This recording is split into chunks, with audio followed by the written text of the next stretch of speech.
Los Angeles, California, the entertainment capital of the world. It's the 80s Movie Podcast. I'm your host, Edward Havens. Thank you for listening today.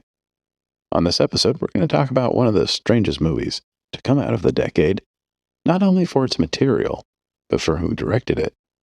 Robert Altman's O.C. and Stiggs. As always, before we get to O.C. and Stiggs, we will be going a little further back in time. Although he's not every cineast's cup of tea, it is generally acknowledged that Robert Altman was one of the best filmmakers to ever work in cinema. But he wasn't an immediate success when he broke into the industry. Born in Kansas City in February of 1925, Robert Altman would join the U.S. Army Air Force after graduating from high school, as many young men would do in the days of World War II. He would train to be a pilot, and he would fly more than 50 missions during the war as part of the 307th Bomb Group, operating in the Pacific Theater. They would help liberate prisoners of war held in Japanese POW camps from Okinawa to Manila after the victory over Japan led to the end of World War II in that part of the world. After the war, Altman would move to Los Angeles to break into the movies, and he would even succeed in selling a screenplay to RKO Pictures called Bodyguard, a film noir story shot in 1948, starring Lawrence Tierney and Priscilla Lane. But on the final film, he would only share a story by credit with his then writing partner, George W. George. But by 1950, he'd be back in Kansas City, where he would direct more than 65 industrial films over the course of 3 years, before heading back to Los Angeles with the experience he would need to take another shot.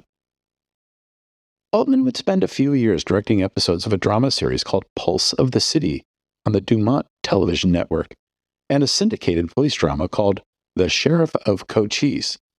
But he wouldn't get his first feature directing gig until 1957, when a businessman in Kansas City would hire the 32-year-old to write and direct a movie locally. That film, The Delinquents, cost only $60,000 to make, and it would be purchased for release by United Artists for $150,000. The first film to star future Billy Jack writer-director star Tom Laughlin, The Delinquents would gross more than $1 million in theaters, a very good sum back in those days. But despite the success of the film, the only work Altman could get outside of television at that time was co-directing The James Dean Story, a documentary set up at Warner Brothers to capitalize on the interest of the actor after dying in a car accident 2 years earlier. Throughout the 1960s, Altman would continue to work in television until he was finally given another chance to direct a feature film. 1967's Countdown was a lower-budgeted feature at Warner Brothers, featuring James Caan in an early leading role, about the space race between the Americans and the Soviets, a good 2 years before Neil Armstrong and Buzz Aldrin landed on the moon.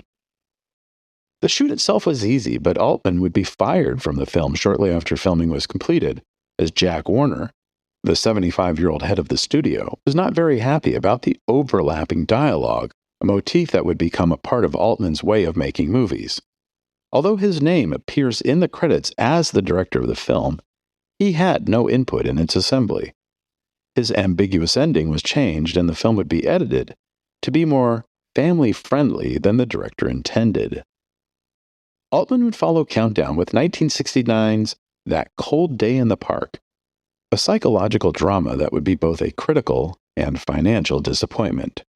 But his next film would change everything. Before Altman was hired by 20th Century Fox to direct MASH, more than a dozen major filmmakers would pass on the project.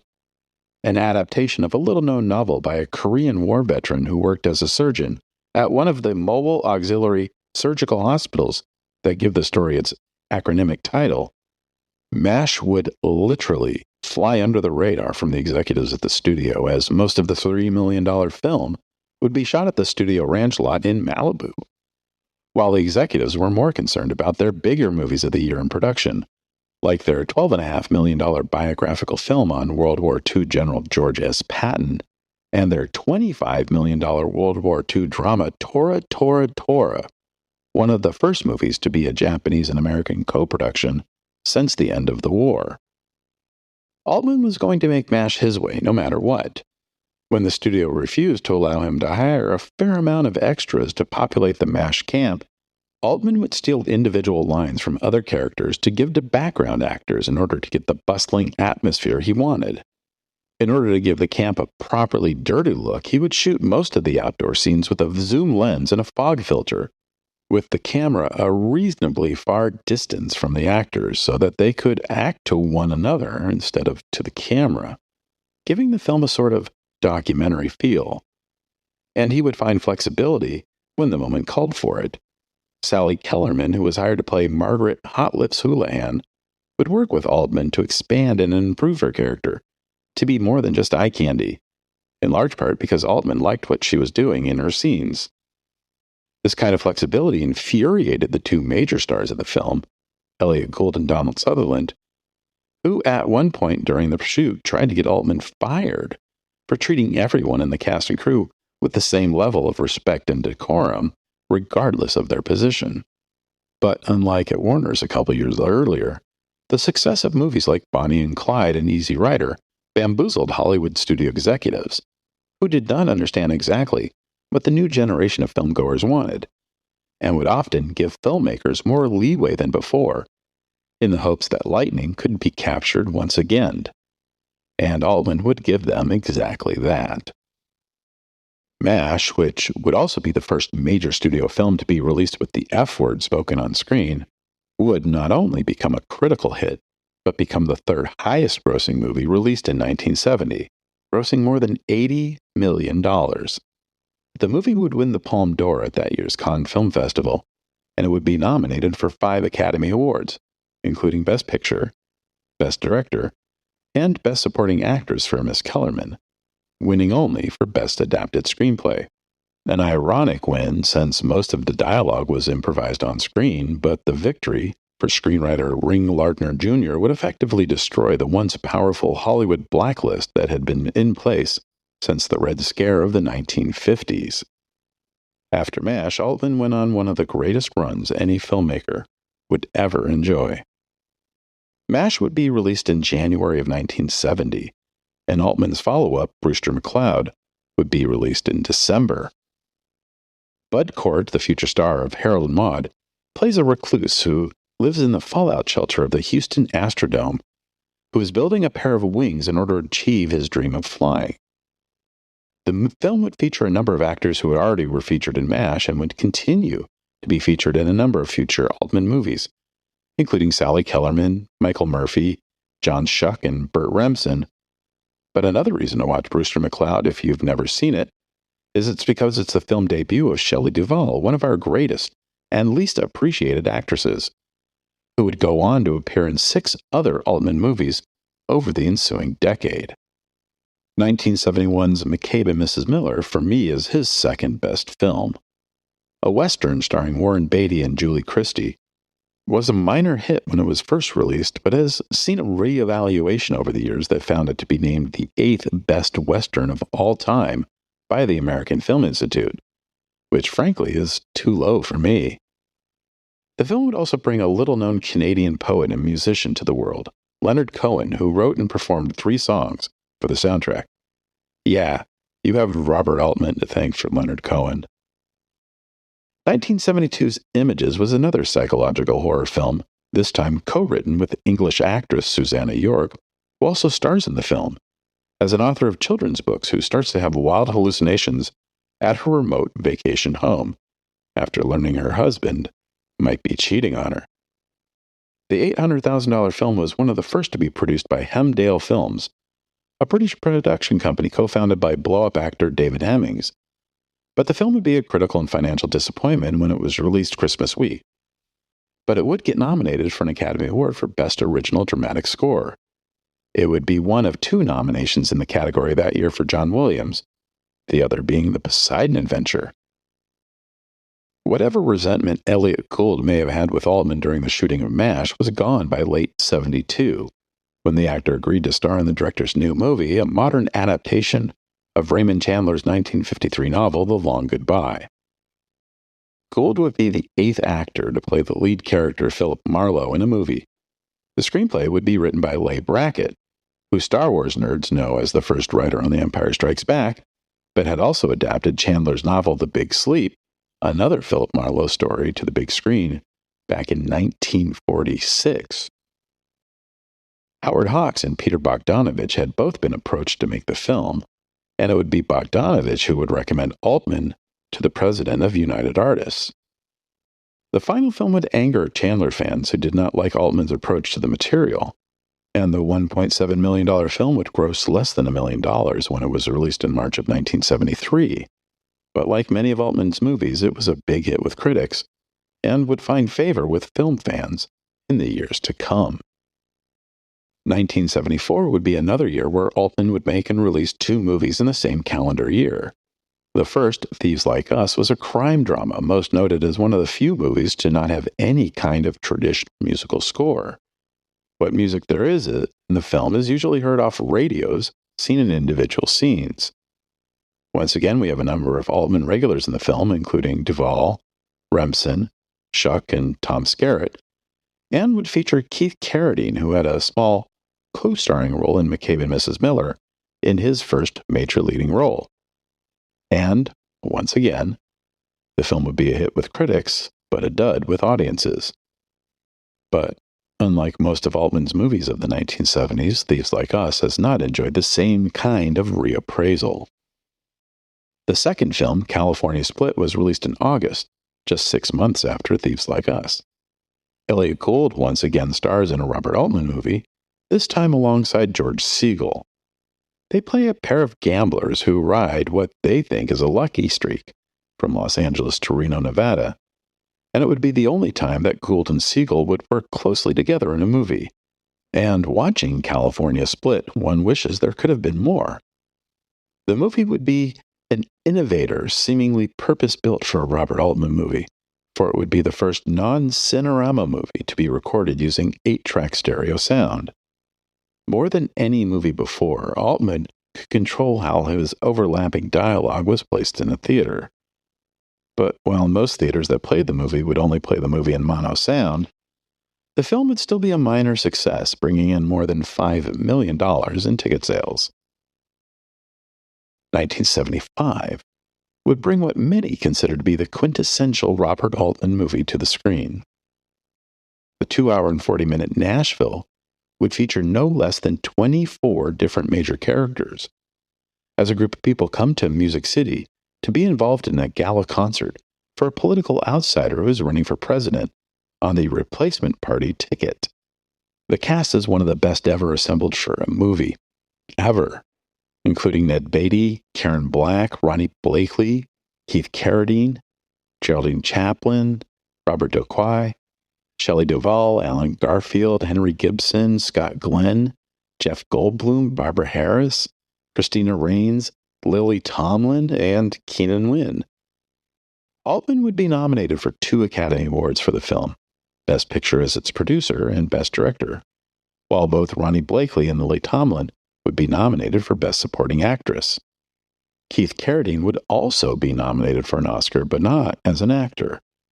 He would, at the urging of Altman during the production of the film, write and perform a song called I'm Easy, which would win for Best Original Song. The $2.2 million film would earn $10 million in ticket sales and would eventually become part of the 4th class of movies to be selected for preservation by the National Film Registry in 1991, the first of 4 Robert Altman films to be given that honor. MASH, McCabe and Mrs. Miller, and The Long Goodbye would also be selected for preservation over the years. And we're going to stop here for a second and take a look at that list of films again. MASH, Brewster McCloud, McCabe and Mrs. Miller, Images, The Long Goodbye, Thieves Like Us, California Split, and Nashville. 8 movies made over a 5-year period that between them earned 12 Academy Award nominations, 4 of which would be deemed so culturally important that they should be preserved for future generations. And we're only halfway through the decade. But the problem with a director like Robert Altman, like many of our greatest directors, their next film, after one of their greatest successes, feels like a major disappointment. And his 1976 film, Buffalo Bill and the Indians, or Sitting Bull's History Lesson, and that is the complete title of the film, by the way, did not meet the lofty expectations of film fans, not only for its director, but for its main stars. Altman would cast two legendary actors he had not yet worked with, Paul Newman and Burt Lancaster, and the combination of those two actors with this director should have been fantastic. But the results were merely okay. In fact, Altman would, for the first time in his career, re-edit a film after its theatrical release, removing some of the Wild West show acts that he felt were maybe redundant. His 1977 film Three Women would bring Altman back to the limelight. The film is based on a dream he had one night while his wife was in the hospital. In that dream, he was directing his regular co-star, Shelley Duvall, alongside Sissy Spacek, who he'd never worked with before, in a story about an identity theft that took place in the deserts outside Los Angeles. He woke up in the middle of the night, jotted down what he could remember, and went back to sleep. In the morning, he didn't have a full movie planned out, but enough of one to get Alan Ladd Jr., the president of 20th Century Fox, to put up $1.7 million for a not fully formed idea. That's how much Robert Altman was trusted at the time. That, and Altman was known for never going over budget. As long as he stayed within his budget, Ladd would let Altman make whatever movie he wanted to make. That plus Ladd was more concerned about a $10 million movie he approved that was going over budget over in England, a science fiction movie directed by the guy who did American Graffiti that had no stars outside of Sir Alec Guinness. That movie, of course, was Star Wars, which would be released 4 weeks after Three Women had its premiere in New York City. While Three Women didn't make 1/100th of the money Star Wars made, it was one of the best reviewed movies of the year. But strangely, the film would not be seen again outside of sporadic screenings on cable until it was released on DVD by the Criterion Collection 27 years later. I'm not going to try and explain the movie to you. Just trust me that Three Women is from a master craftsman at the top of his game. While on the press tour to publicize Three Women, a reporter asked Altman what he was going to be doing next. He jokingly said that he was going to shoot a wedding. But then he went home, thought about it some more, and in a few weeks, he had a basic idea sketched out for a movie called A Wedding that would take place over the course of one day. As the daughter of a southern Nuevo Riche family marries the son of a wealthy Chicago businessman, who may or may not be a major figure in The Outfit. Wink, wink. And while the film is quite entertaining, what's most interesting about watching this 1978 movie in 2023 is not only how many great established actors Altman got to work with on the film, including Carol Burnett, Paul Dooley, Howard Duff, Mia Farrow, Vittorio Gassman, Lauren Hutton, and in her 100th movie, Lillian Gish, but the number of notable actors that he was able to get because he was shooting the film just outside Chicago. Not only will you see Dennis Christopher just before his breakthrough in Breaking Away, and not only will you see Pam Dauber just before she was cast alongside Robin Williams in Mork and Mindy, but you'll also see Dennis Franz, Laurie Metcalf, Gary Sinise, Tim Thomerson, George Wendt, and John Malkovich. And because Altman was able to keep the budget at a reasonable level, less than $1.75 million, the film would be slightly profitable for 20th Century Fox after grossing $3.6 million at the box office. Altman's next film for Fox, 1979's Quintet, would not be as fortunate. Altman had come up with the story for this post-apocalyptic drama as a vehicle for Walter Hill to write and direct. But Hill would instead make The Warriors, and Altman decided to make the film himself. While developing the screenplay with his co-writers, Frank Barheit and Patricia Resnick, Altman would create a board game, complete with token pieces and a full set of rules, to flesh out the storyline.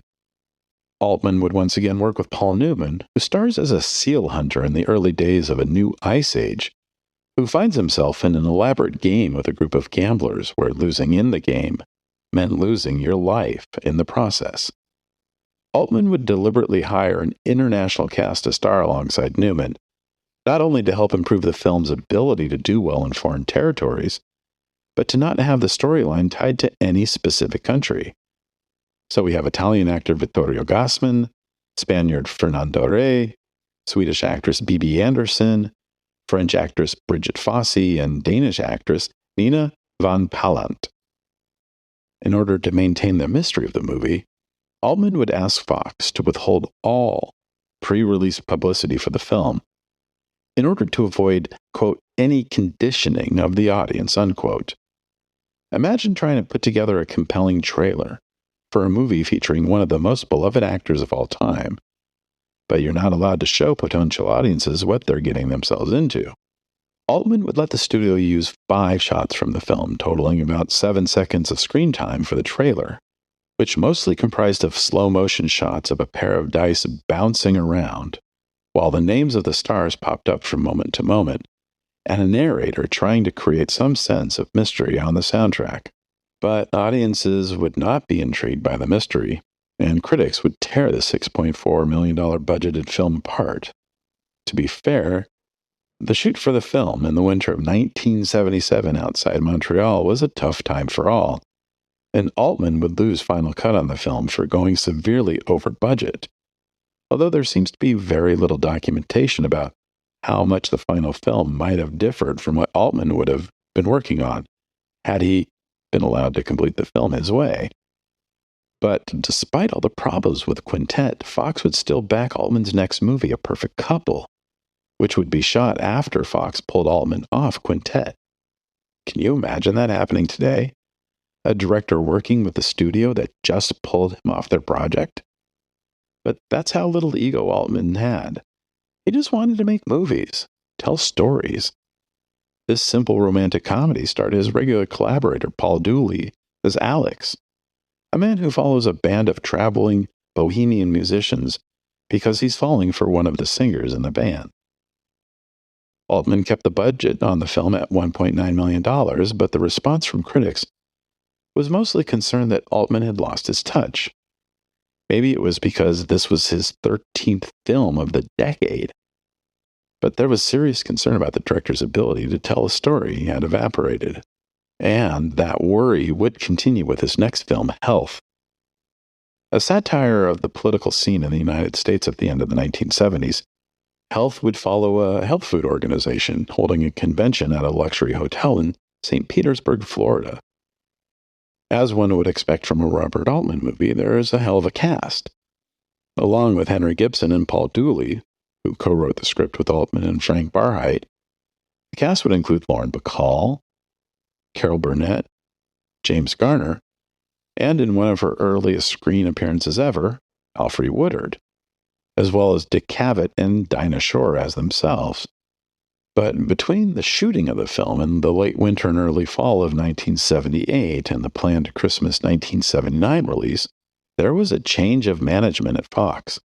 Alan Ladd Jr. was out, and after Altman turned in his final cut, new studio head Norman Levy decided to pull the film off the 1979 release calendar. Altman fought to get the film released sometime during the 1980 presidential campaign and was able to get Levy to give the film a platform release starting in Los Angeles and New York City in March of 1980. But that date would get canceled as well. Levy then suggested an April 1980 test run in St. Louis, which Altman was not happy with. Altman countered with test runs in Boston, Houston, Sacramento, and San Francisco. The best Altman, who was in Malta shooting his next movie, could get were sneak previews of the film in those 4 markets. And the response cards from the audience were so bad, the studio decided to effectively put the film on the proverbial shelf. Back from the Mediterranean Sea, Altman would get permission to take the film to the Montreal World Film Festival in August of 1980 and the Telluride and Venice Film Festivals in September. After good responses from the filmgoers at those festivals, Fox would relent and give the film a quote-unquote preview screening at the United Artists Theater in Westwood starting on September 12, 1980. but the studio would give the film the most boring ad campaign possible. A very crude line drawing of an older woman's pearl bracelet-covered arm thrusted upward while holding a carrot. With no trailers in circulation at any theater, and no television commercials on air, it would be little surprise the film doesn't do a whole lot of business. You really had to know the film had been released. But its $14,000 opening weekend gross at that one theater wasn't really that bad. And its second week gross of $10,500 with even less ad support in the papers was decent, if unspectacular. But it would be good enough to get the film a 4-week run playdate at the UA Westwood. And then, nothing. Until early March of 1981, when a film society at Northwestern University in Evanston, Illinois, was able to screen a 16mm print for one show, while a theater in Baltimore was able to show the film one time at the end of March. But then nothing again for more than another year, when the film would finally get a belated official release at the Film Forum in New York City on April 7th, 1982. But it would only play for a week, and as a nonprofit, the Film Forum does not report film grosses, so we have no idea how well the film actually did.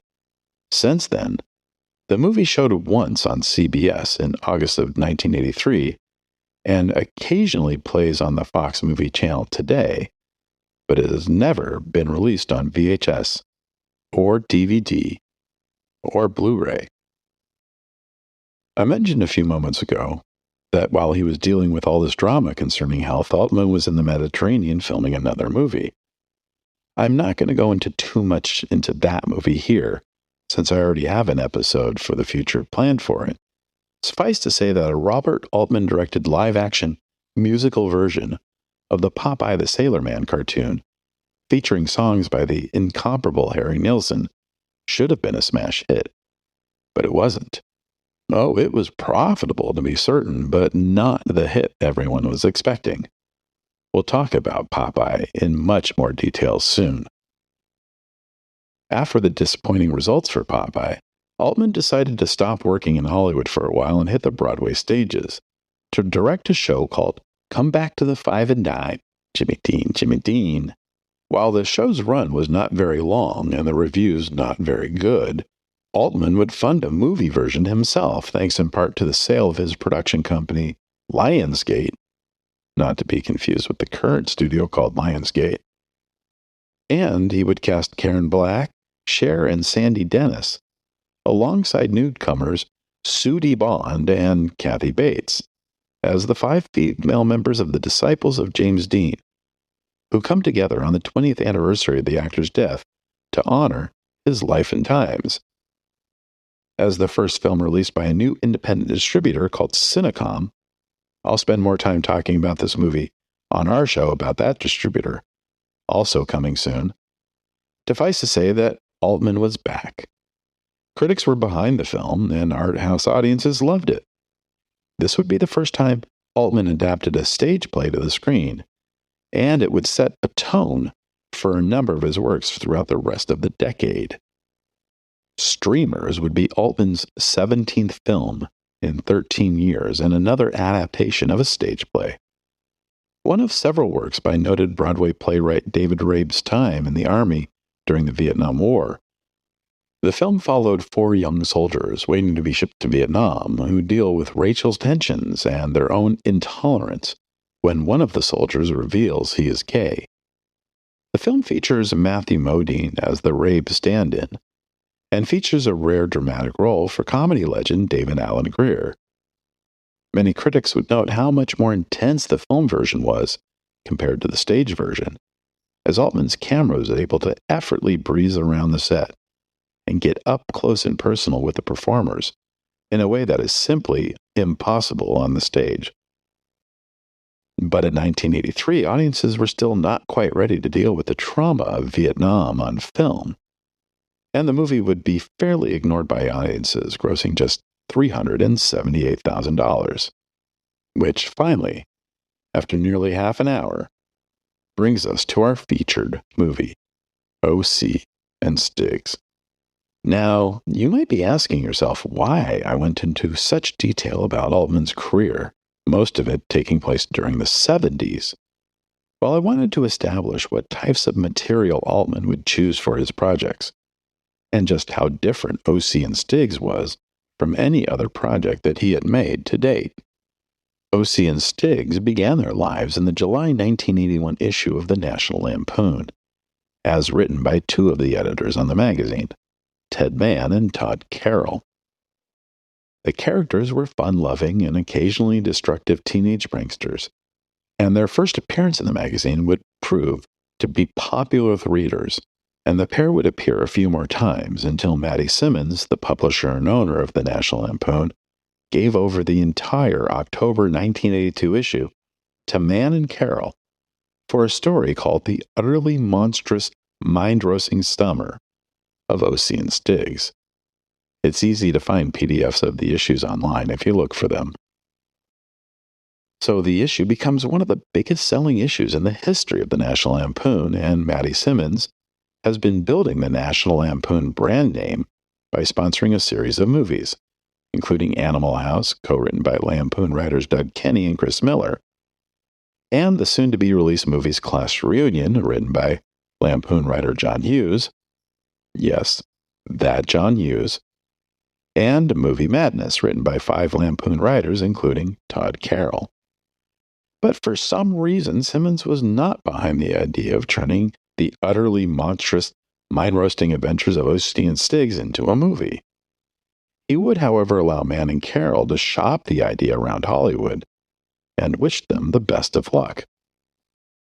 As luck would have it, Mann and Carroll would meet Peter Newman, who had worked as Altman's production executive on Come Back to the Five and Dime, Jimmy Dean, and was looking to set up his first film as a producer. And while Newman might have not had the credits, he had the connections. The first person he would take the script to was Oscar-winning director Mike Nichols, whose credits by this time, including Who's Afraid of Virginia Woolf, The Graduate, Catch-22, and Carnal Knowledge. Surprisingly, Nichols was not just interested in making the movie, but he really wanted to have Eddie Murphy, who was a breakthrough star on SNL but was still a month away from becoming a movie star when 48 Hours was released, to play one of the leading characters. But Murphy couldn't get out of his SNL commitments, and Nichols had too many other projects, both on Broadway and in movies, to be able to commit to this film. A few weeks later, Newman and Altman both attended a party where they would catch up with each other after several months. Newman started to tell Altman about this new project he was setting up, and to Newman's surprise, Altman, drawn to the character's anti-establishment outlook, expressed interest in making it. And because Altman's name still commanded respect in Hollywood, several studios would start to show their interest in making the movie with them. MGM, who was enjoying a number of successes in 1982 thanks to movies like Shoot the Moon, Diner, Victor Victoria, Rocky III, Poltergeist, Pink Floyd The Wall, and My Favorite Year, made a preemptive bid on the film, hoping to beat Paramount Pictures to the deal. But unknown to Altman, what interested MGM was that Sylvester Stallone, of all people, went nuts for the script when he read it, and mentioned to his buddies at the studio that he might be interested in making it himself, despite hating studio executives for doing stuff like buying a script he's attached to and then kicking him off so some Italian stallion not known for comedy could make it himself. Altman agreed to make the movie with MGM once Stallone lost interest. As the studio promised there would be no further notes about the script, that Altman could have final cut on the film, that he could shoot the movie in Phoenix without any studio interference, and that he could have a budget of $7 million. Since this was a Robert Altman film, the cast would be big and eclectic, filled with a number of his regular cast members, known actors who he had never worked with before, and newcomers who would go on to have success a few years down the road. Because seriously, outside of a Robert Altman movie, where are you going to find a cast that includes John Cryer, Jane Curtin, Paul Dooley, Dennis Hopper, Tina Louise, Martin Mull, Cynthia Nixon, Bob Uecker, Melvin Van Peebles, and King Sunny Ade and his African beats? And then imagine That movie also featuring Matthew Broderick, Jim Carrey, Robert Downey Jr., and Laura Dern. The story for the film would both follow the stories that appeared on the pages of National Lampoon very closely, while also making some major changes. In the film, Oliver Cromwell, O.C. Ogilvy, and Mark Stiggs are two never-do-well, middle-class Phoenix, Arizona high school students who are disgusted with what they see as an omnipresent culture of vulgar and vapid suburban consumerism.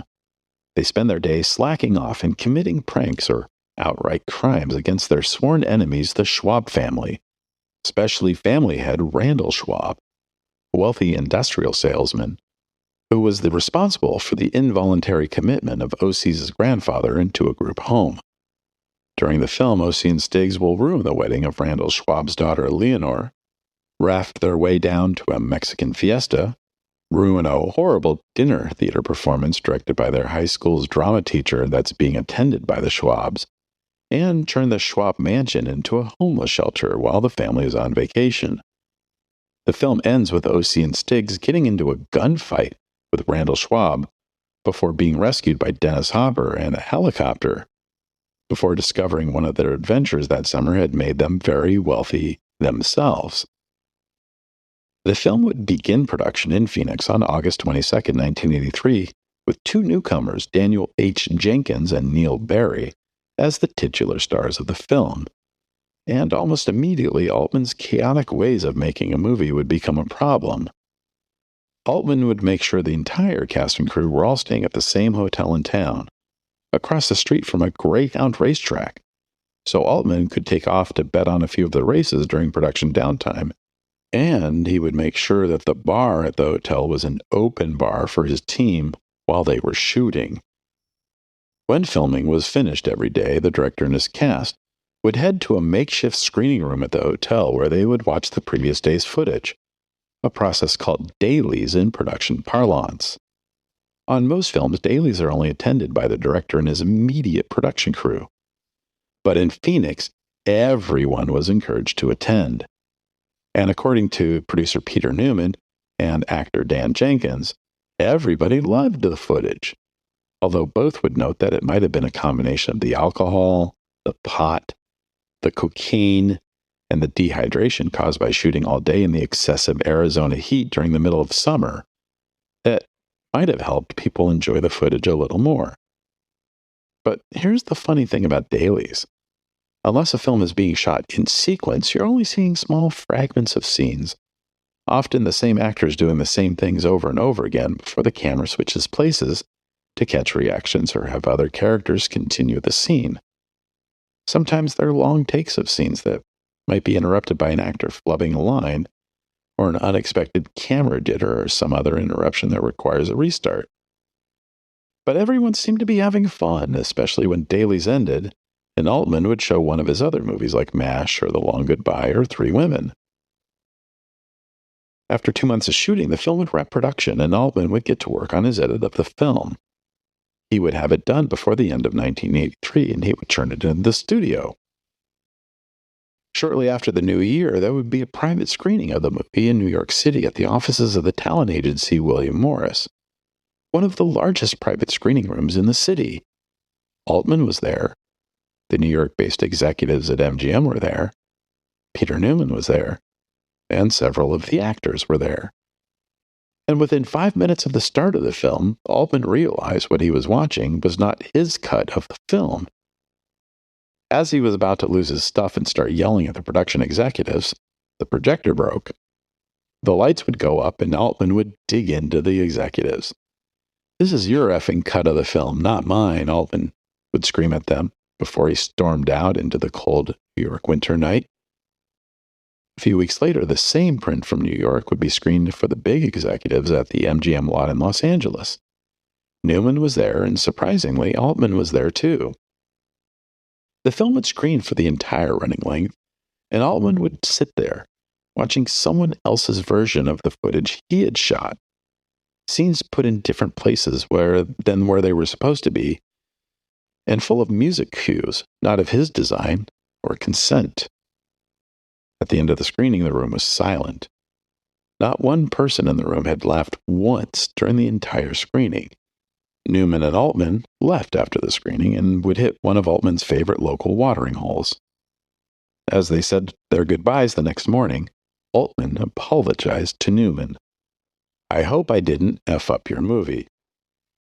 Maybe the movie wasn't completely effed up, but MGM certainly neither knew what to do with the film or how to sell it. So it would just sit there, just like Health a few years earlier, on that proverbial shelf. More than a year later, in an issue of Spin magazine, a review of the latest album by King Cineaste would mention the film he performed in, O.C and Stiggs, would quote-unquote finally be released into theaters later that year. That didn't happen either, in large part because after War Games in the early summer of 1983, almost every MGM release had been an outright bomb or an unexpected financial disappointment. The cash flow problem was so bad that the studio effectively had to sell itself to Atlanta cable mogul Ted Turner in order to save itself. Turner didn't actually want to buy all of MGM. He only wanted the valuable MGM film library. But the owner of MGM at the time was either going to sell it all or nothing at all. Barely 2 months after Ted Turner bought MGM, he had sold the famed studio lot in Culver City to Lorimar, a television production company that was looking to become a producer and distributor of motion pictures, and sold the rest of the company he never wanted in the first place back to the guy he bought it all from, who had a kind of seller's remorse. But that repurchase would saddle the company with massive bills, and movies like O.C and Stiggs would have to sit there and collect dust while everything was sorted out. How long would O.C and Stiggs be left in a void? It would be so long that Robert Altman would have time to make not one, not two, but 3 other movies that would all be released before O.C and Stiggs ever saw the light of day. The first, Secret Honor, released in 1984, featured the great Philip Baker Hall as former President Richard Nixon. It's probably Hall's single best work as an actor, and the film would be amongst the best reviewed of Altman's career. In 1985, Altman would film Fool for Love, an adaptation of a play by Sam Shepard. This would be the only time in Shepard's film career where he would star as one of the characters he himself had written. The film would also prove once and for all that Kim Basinger was more than just a pretty face, but a real actress. And in February 1987, Altman's film version of Beyond Therapy, a play by absurdist playwright Christopher Durant, would open in theaters. The all-star cast would include Tom Conti, Jeff Goldblum, Christopher Guest, Julie Haggerty, and Glenda Jackson. On March 5, 1987, an article in Daily Variety would note that the quote-unquote long-shelved film would have a limited theatrical release in May, despite the fact that Frank Yablans, the vice chairman of MGM at the time, being quoted in the article saying that the film was unreleasable. It would further be noted that despite the film being available to international distributors for 3 years, not one company was willing to acquire the film for any market. The plan was to release the movie for 1 or 2 weeks in 3 major U.S. markets, depending on its popularity, and then decide a future course of action from there. But May would come and go without a hint of the film. Finally, on Friday, July 10th, the film would open on 18 screens, but none in any major market like Chicago, Los Angeles, or New York City. I can't find a single theater the film actually played in that weekend, but that week's box office figures would show an abysmal $6,273 worth of tickets being sold that first weekend. There would not be a second weekend of reported grosses. But, to MGM's credit, they didn't totally give up on the film. On Thursday, August 27th, O.C and Stiggs would open in at least one theater. And lucky for me, that theater happened to be the Nickelodeon Theater in Santa Cruz. But despite the fact that there was a new Robert Altman movie opening in town, I could not get a single friend to come see it with me. So on a Tuesday night at 8:40 p.m., I was the only person in all of the region to watch what I would soon discover was the worst Robert Altman movie of all time. Now, I should note that even a bad Robert Altman movie is better than many filmmakers' best movies, but O.C. and Stiggs would have the ignobility of feeling very much like a Robert Altman movie, with its wandering camera and overlapping dialogue that weaves in and out of conversations while in progress, and not quite over yet not feeling anything like a Robert Altman movie at the same time. It didn't have that magical whimsiness that was the hallmark of his movies. The satire didn't have its normal bite.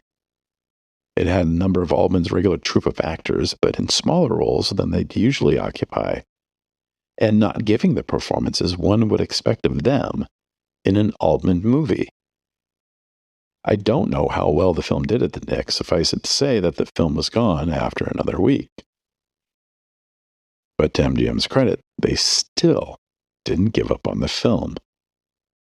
On October 9th, the film would open at the AMC Century City 14, one of a handful of movies that would open the newest multiplex in Los Angeles. MGM did not report grosses, and the film was gone from the new multiplex after a week.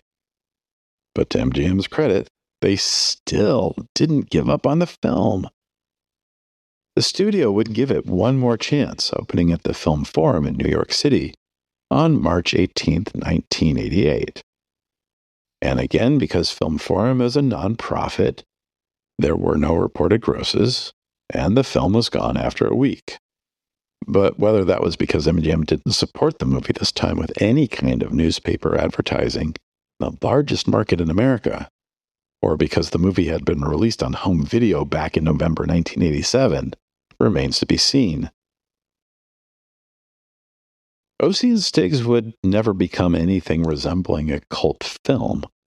It's been released on DVD, and if one was programming a Robert Altman retrospect at a local art house movie theater, one could actually book a 35mm print of the film from the repertory cinema company Park Circus. But don't feel bad for Altman, as he would return to cinemas with a vengeance in the 1990s. First with the 1990 biographical drama Vincent and Theo, featuring Tim Roth as the tortured genius 19th century painter that would put the actor on the map for good. Then in 1992, he became a sensation again with his Hollywood satire The Player, featuring Tim Robbins as a murderous studio executive trying to keep the police off his trail, while he navigates the pitfalls of the industry.